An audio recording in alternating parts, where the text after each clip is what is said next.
بسم اللہ الرحمن الرحیم۔ السلام علیکم دوستوں، اپنی نیکسٹ ویڈیو کے ساتھ آپ کو ویلکم کرتا ہوں اپنے اس چینل میں۔ امید ہے آپ سب خیریت سے ہوں گے۔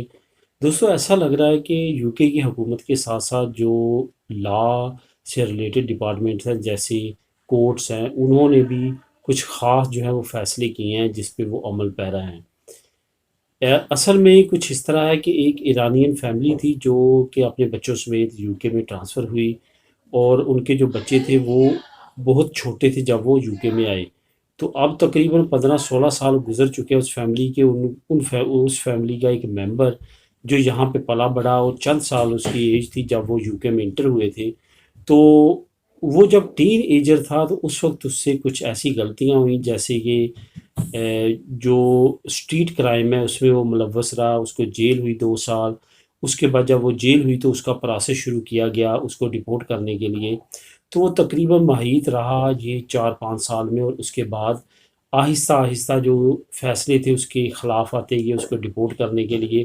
فائنلی جب اس نے اپیل دائر کی سپریم کورٹ میں، تو سپریم کورٹ نے بھی فائنلی جو ہے فیصلہ سنایا ہے آج سے 2 دن پہلے، اور اس فیصلے میں انہوں نے کہا ہے کہ جو کریمنل ہے، یہ جو کریمنل اس کیس میں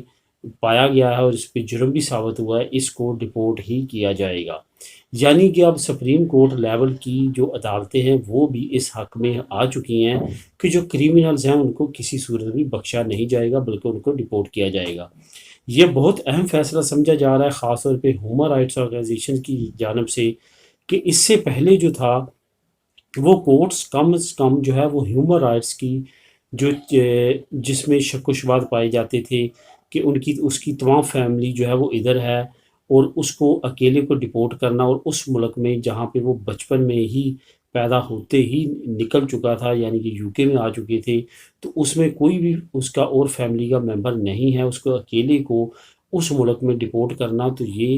ایک وائلیشن ہو سکتی تھی ہیومن رائٹس کی، جس کی وجہ سے ہمیشہ عدالتیں خیال رکھتی تھیں اور ان کو دوسری سخت سے سخت سزا دے دیتی تھی، لیکن ڈپورٹ ہونے کے آرڈر نہیں کرتی تھی۔ لیکن یہ پہلی مرتبہ ایک ایسے واقعات میں سے ایک واقعہ ہے جس میں سپریم کورٹ لیول تک یہ کہا گیا ہے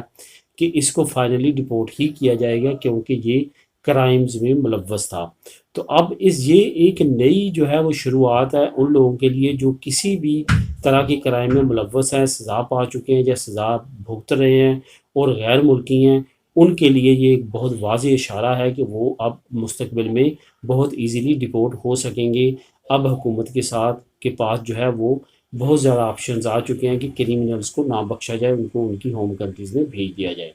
تو دوستو، اس کا لنک جو ہے سپریم کورٹ کے آرڈر کا، وہ بہت تفصیل کے ساتھ جو ہے وہ ایک نیوز ایجنسی نے شائع کیا ہے، وہاں پہ اس کا میں لنک اس کی ڈسکرپشن میں دے دیتا ہوں، آپ اس کو کلک کر کے خود بھی ریڈ کر سکیں۔ ملیں گے نیکسٹ ویڈیو میں نئی نیوز اپڈیٹ کے ساتھ۔ اللہ حافظ۔